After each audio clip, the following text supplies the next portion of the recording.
Friends, I'm very sorry not to be with you all today for this extraordinarily important commemoration of the life and legacy of a man who was both a mentor and a friend to me, a boss, a colleague, and a source of great wisdom, Kofi Annan. I had very much planned to be there, purchase my tickets, but political developments back home in India in the wake of a recent general election have made it impossible for me to absent myself at this time. I just wish to say to all of you that I'm glad you've gathered to pay tribute to such a remarkable human being. I'm certain that many who will speak of his extraordinary achievements as Secretary General of the United Nations, the way in which he used the bully pulpit of the organization to advance a certain moral vision of the role of the World Organization in saving, protecting, and advancing humanity. His own role as a manager and administrator of the UN in making it a more coherent, better focused, more reformed organization. And of course, his extraordinary capacity to appeal above the limits of his job and of his relationship with governments to really set the agenda for the international community on all sorts of issues, from humanitarian intervention to democracy promotion to the fight against HIV/AIDS. All of this we forget with the passage of time because the headlines change and those who make them move on as well. But I also specifically would have spoken today about my recollections of him as a human being. I remember him from his days in Geneva when he was still a single parent, and how much importance he placed upon the responsibilities he had to be on time to pick up his son after school, which he would do even if it meant leaving an urgent or important meeting.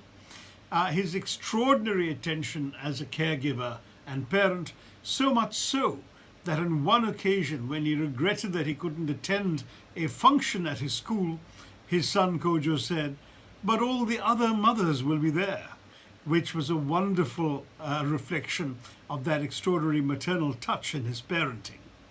I remember him as somebody whose consideration and thoughtfulness to people high or low was truly exceptional. He had a kindly word and a moment of attention for a security guard, a secretary, a colleague he passed in the corridor, as much as he would pay deference to the ambassadors and eventually foreign ministers and prime ministers and heads of state whom he had to deal with on his work.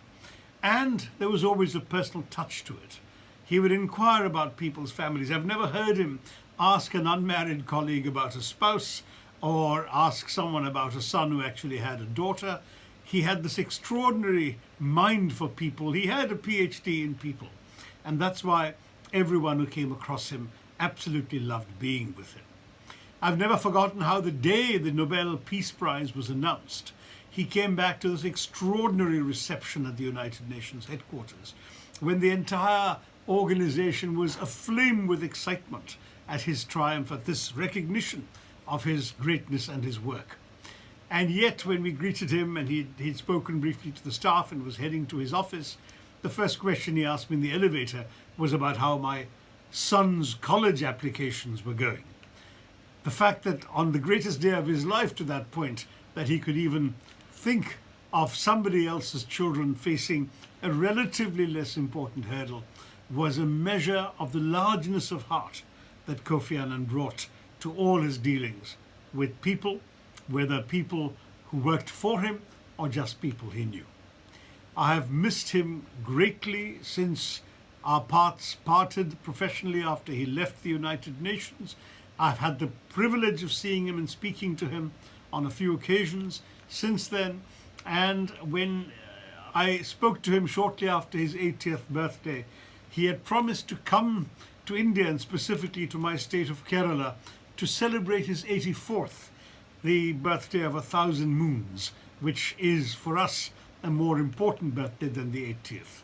Sadly, he did not live to see that 1,000th moon, and we all mourned for Nan, Kojo, the family, as well as, of course, the extraordinary memories he left in all of us, but at the same time, to be able to pay tribute today to the extraordinary impact that Kofi Annan had on the lives of all he met, worked with, and touched is, for me, the main reason why I regret not being with you all today. Once again, thank you. May this be a memorable evening, and may it add to the glow that Kofi Annan has left behind in the hearts of all of us who knew him. Thank you.